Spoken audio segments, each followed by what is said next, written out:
Planet X, Nibiru identified. There has been many stories and much speculation about a huge object hurtling towards Earth. As this object gets closer, the evidence mounts for its genuine existence. Many this past month of May 2010 have been able to photograph it. Videos on YouTube are coming in from all over the globe: China, Australia, the US, Europe, Central and South America, to name a few.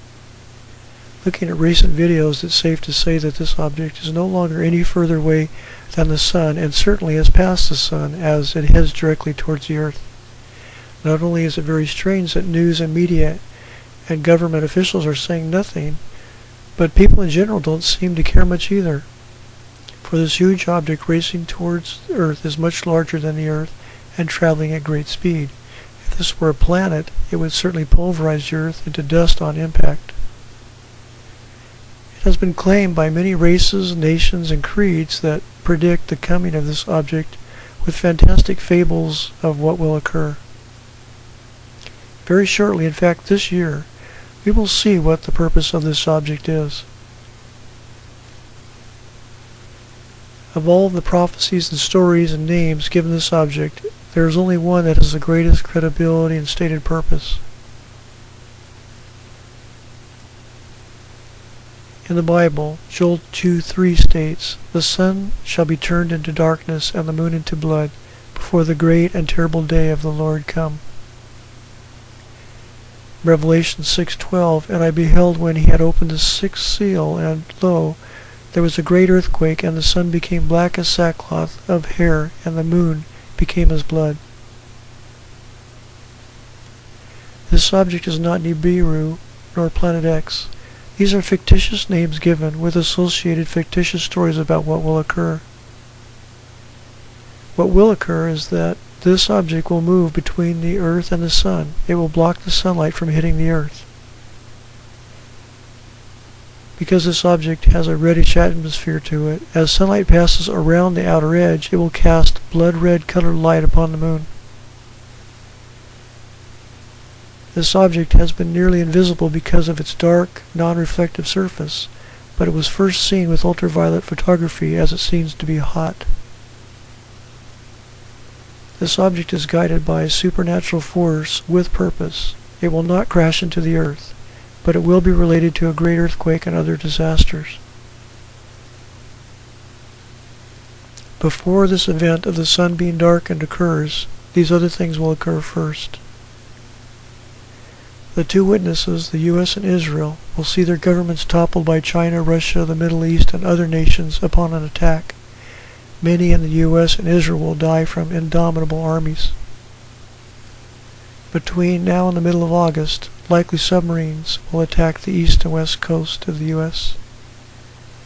It will fire missiles which carry a deadly plague.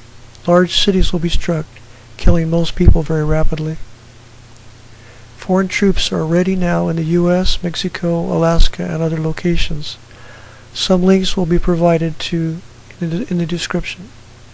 After 3.5 months of occupation, the troops will restore the governments under the guise of world peace and a new world order. Then the sun's light is blocked, and other disasters also occurring.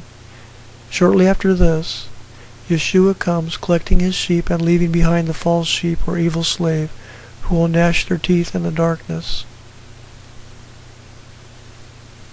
As the 7 bowls of God's wrath are poured out upon the earth. The true name for Planet X or Nibiru is not a name given by man.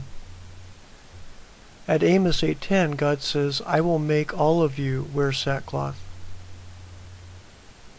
And at Isaiah 53, God says, "I clothe the sky with darkness and make sackcloth its covering." God did reveal to me the name He has given it, sackcloth. I could only laugh at how clever He is, how He has fooled men. Isaiah 3:24 tells how the sackcloth will have a bad smell. Ezekiel 7:18 tells how people will be full of terror when sackcloth is upon them at this time. All these scriptures are talking about this time, now, before God's day of wrath. Now when you see it happen, you will know why. It is from God, though most people will think otherwise. Here is one more bit of proof for those that do not believe the Bible. NASA Gut 747 adds 17-ton telescope. This is not a visual telescope, it is a heat-observing infrared telescope. Mounted in a moving, vibrating aircraft, make it only useful for observing on-Earth or near-Earth objects. NASA claims to be photographing planets and beyond, but I believe that is nearly impossible. To me, this is a very anxious attempt to get something up quick to keep an eye on sackcloth.